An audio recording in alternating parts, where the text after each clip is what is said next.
Cemetery. I'm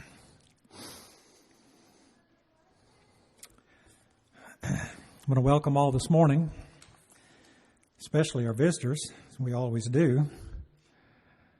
I speak the obvious when I say that we're missing especially Judy Morris this morning. We've been missing Judy for a long time due to her illness, but because of her passing. It's even deeper now, and we wrap our arms of love around both the Morris and the Horton families today. Scott and Robin are with Dale this morning, and our hearts go out to them for all that they mean to us and what Dale and Judy have meant to the Mableville congregation for decades, generations. Judy was a very honest lady. She had a very simple honesty about her that left you in no question how she felt about something when she said it. She was just that way. And there's so many things I could say that I won't get into this morning. But there's an emptiness here because she's no longer with us. All right, we'll be in John chapter 4 this morning, and I'll be in John chapter 4 for the next 2, maybe 3 weeks. A lot of material here that I want to work on in terms of something that really Rob Whitaker, in our recent seminar with him, reminded us of, and that is that we're in a period of time in our history when we're losing a lot of congregations. Every year, 100 or more churches of Christ close their doors permanently.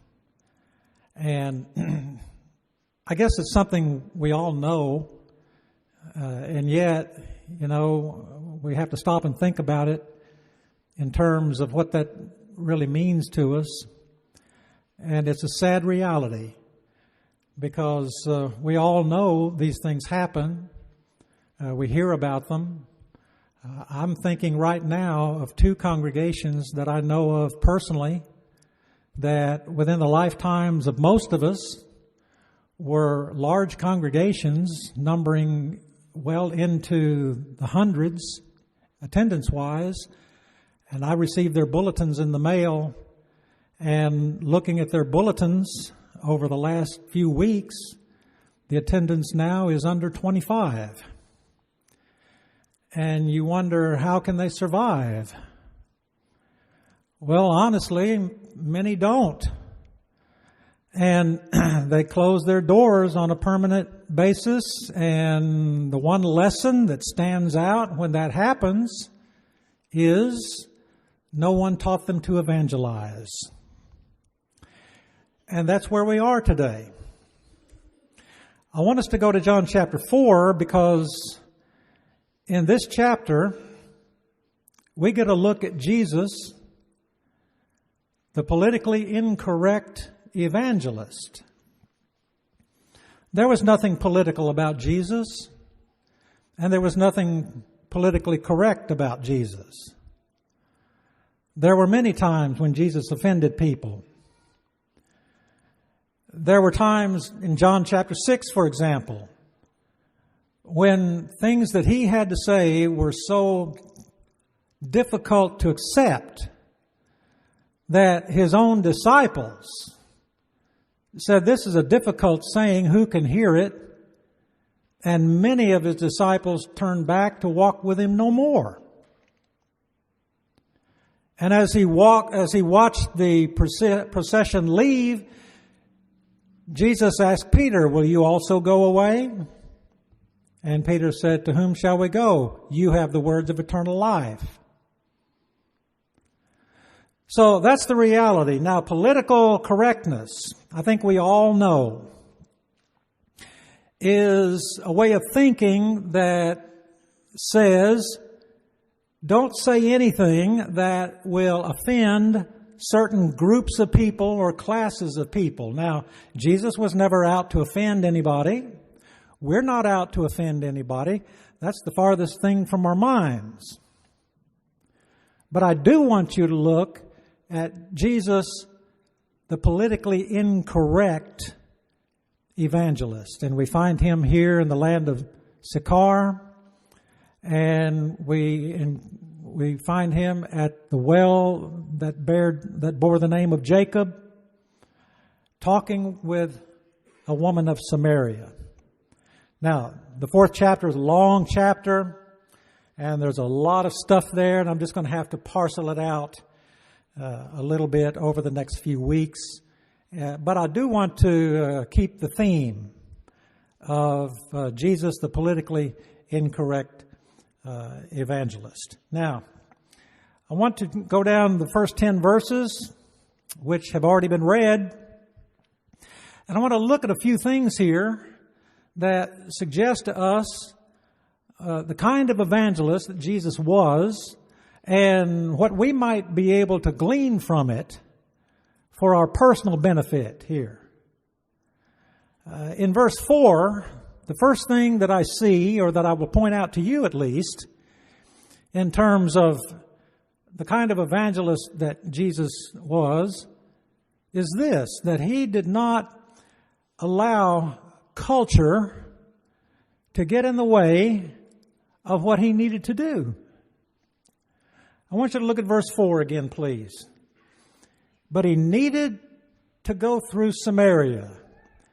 I think my mother's Bible says he must go through Samaria, something to that effect. He needed to go. Well, there were other ways to go,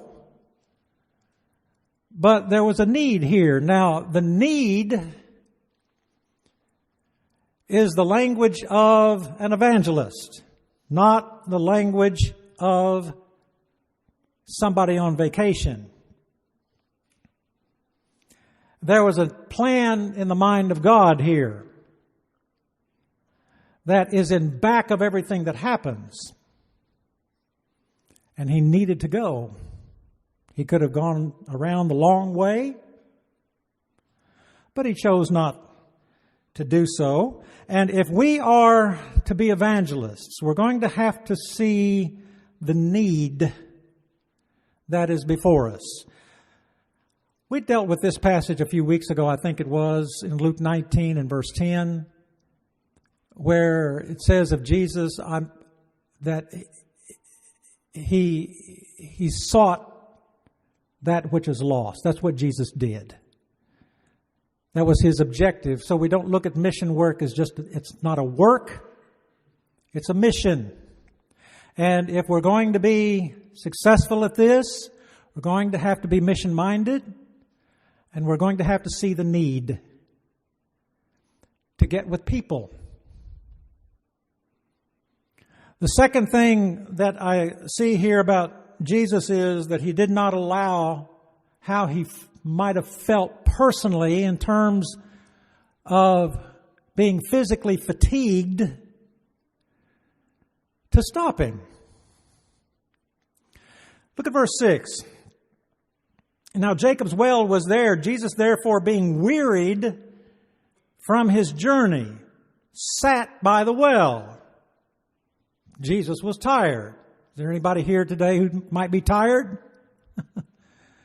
Yeah, it's early in the day, but still you're tired. Well, guess what? A lot of, if not most of, the work that's done in the Lord's church is done by people who are tired,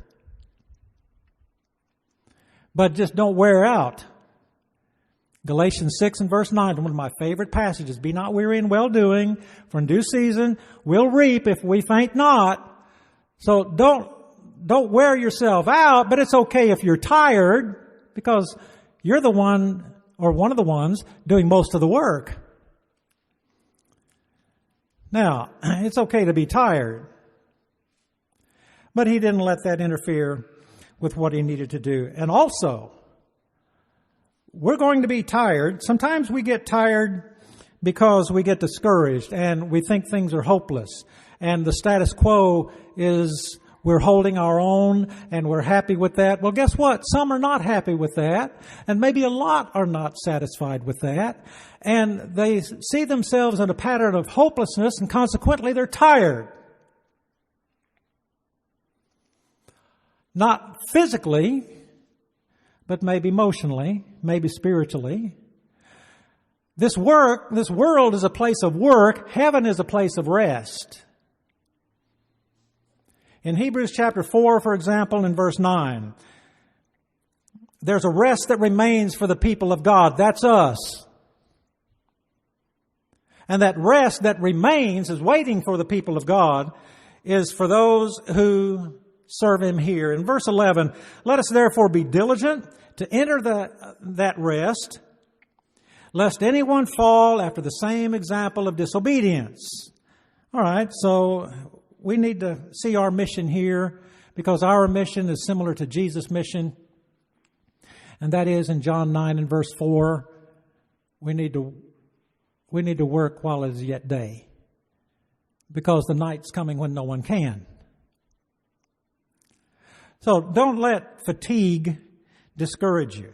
And then when Jesus went to Jacob's well, He encountered the woman of Samaria. And in verse 7, John tells us that He engaged her in a very open and simple conversation. In verse 7, a woman of Samaria came to draw water, and Jesus said to her, "Give me a drink." Now, if we knew more about the social expectations of that day and time, I think we would be more impressed with what a bold move this was on Jesus' part to even speak to her, because that's something that men just did not do in public. And when His disciples came back in verse 27, it was enough that they marveled that He talked with a woman, yet no one had the nerve to say to Him, "Why are you talking with her?" Why was that even mentioned? Because that was just a social barrier that men did not cross. And yet Jesus engaged her in very simple conversation. In verse 7, "Give me a drink." Now, He didn't open the conversation with a religious discussion. He simply asked her for a drink of water. He was thirsty.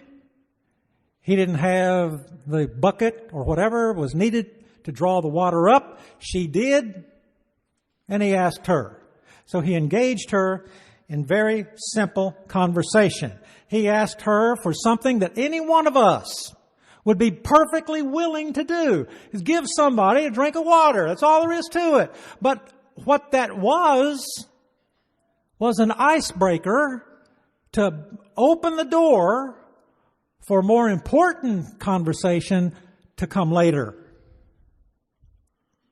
All right, so He engaged her in just very simple conversation. Now, when you engage people in just simple conversation, "Hi, how are you? Where are you from? Where do you live? We're awfully glad to have you here. What's your name? What kind of work do you do?" You engage people in just simple talk and conversation, and you get to know them a little bit. Well, that's what Jesus did here. And then going on, Jesus was very private, and He was very personal in this. Look at verse 8. "For His disciples had gone into the city to buy food." There was nobody else around. It was simply Jesus and the Samaritan woman. So this was a private conversation. Serious talks about spiritual matters do not take place at Starbucks, at Walmart. They take place one-on-one. Salvation is a personal thing. And when you're talking about salvation matters. You are one-on-one with a person, a man or a woman, and it's a very personal thing with them because they have to think about God and they have to think about themselves, and they have to get real with both, because they will come to a point in their thinking and conversation where they have to wrestle with their own sins. Consequently, they have to get real with themselves, and they'll have to get real with God. And that's a very personal thing, and nobody wants to broadcast that. It's private. And this was private with Jesus and the Samaritan woman. Now, there's an example in the book of Acts of a couple that I think understood that and understood it very well. And that was Aquila with some, and Priscilla, who, when they heard Apollos, great preacher that he was, and yet they picked up on something amiss in his preaching, that he knew only the baptism of John. They didn't make a public show of it. They simply went to him, took him aside, and they talked to him. And they taught him the way of God more perfectly. That's a private thing. So Jesus is an example, seems to me, of an evangelist who knows how or knew how to engage a person one-on-one in a personal way. And that says a lot to me, at least. And then as we go on down, verse 9 suggests something to us. And it may not jump right out at you, but here's my thought. With verse 9, Jesus did not allow potentially explosive statements to deter him. What do you mean by that? Well, look at verse 9. Then the woman of Samaria said to him, "How is it that you, being a Jew, ask a drink from me, a Samaritan woman? For Jews have no dealings with the Samaritans." Well, she had a couple of strikes against her. Number one, she was a Samaritan. Number two, a woman. There's probably not another man on the face of the earth that would have spoken to her based on those two things alone. So those two matters stand out. But the explosive statement is, Jews have no dealings with the Samaritans. That's a racial thing. And the background to that goes way, way back to the history of Israel. And her understanding was the common understanding that Jews and Samaritans did not relate to one another. And it's like she says, you Jews think you're too good for us, and we just don't relate. That's the way it is. Why are you talking to me? All right, that's an explosive or a potentially explosive statement. Jesus could have jumped on that. He didn't. But what that suggests to us is, if you're going to teach somebody, be ready for potentially explosive statements that somebody might make. And if you respond in kind, then you will sink the ship. But be ready for potentially explosive statement like what? Well, somebody might say, well, aren't you Churches of Christ? You're the ones that think you're the only ones going to heaven, right? Somebody says, well, I had a friend long ago who was a member of the Church of Christ. He told me I was going to hell. Another one, why don't you people believe in music? And on they go, potentially explosive statements. You could take that and you could wear it out. But if you do so, then you defeat the opportunity to teach a person. You remember Rob going over this in the seminar. You don't have to deal with these questions right now. There's another time to deal with that. But at this point, don't allow potentially explosive things to put you off. Jesus didn't do that. And then something else that we see in verse 10 And this is where it gets right down to the meat of the matter. And that is that Jesus offered her something more than what she had. Look at verse 10. And Jesus answered and said to her, if you knew the gift of God and who it is who says to you, give me a drink, you would have asked him, and he would have given you living water. So he offered her something she didn't have. She probably had a pot on the top of her head, ready to take water back home. She had water, but she didn't have living water. A lot of times people will enter our church building here, and they will come and visit us, and it may be that they're curious of what we can do for them, what we can give them. And I would venture to say that very likely we will never be able, even if we wanted to outgive our religious neighbors in terms of gifts and gags and goodies and things like that. And that's not our mission anyway. We have something to offer that they don't have. We have living water.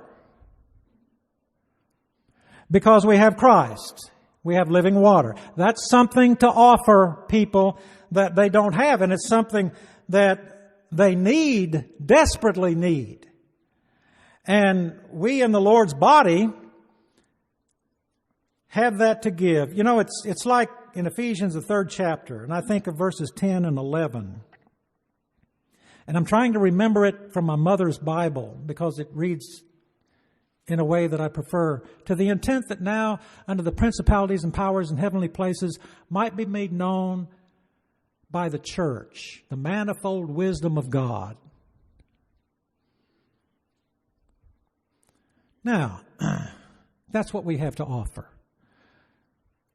Through the church, the manifold wisdom of God. You won't find that anyplace else. John chapter 4 shows us how Jesus was an evangelist. He was a politically incorrect evangelist. He wasn't trying to please people.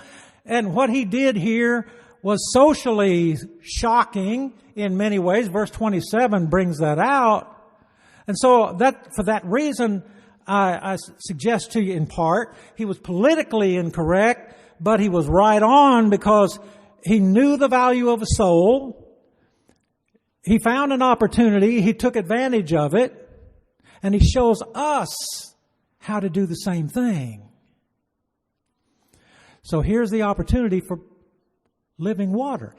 If you knew, he said, who you were talking to, you would have asked. I wonder how many of us are in that same situation. If we just simply knew who we were before. You're not before me. You're before God. And if you knew, you would be asking. Now, I want to relate back to another point, and that is the personal, private thing that Jesus encountered with this woman, because it was a personal thing. Most of us understand that people are reached on a personal basis. Most people will not respond to preachers. They will not respond to visitation programs or to gospel meetings. And I take nothing away from any of that, because we employ every one of them. Well, we used to have a visitation program anyway. We employ them all, and they all have a part.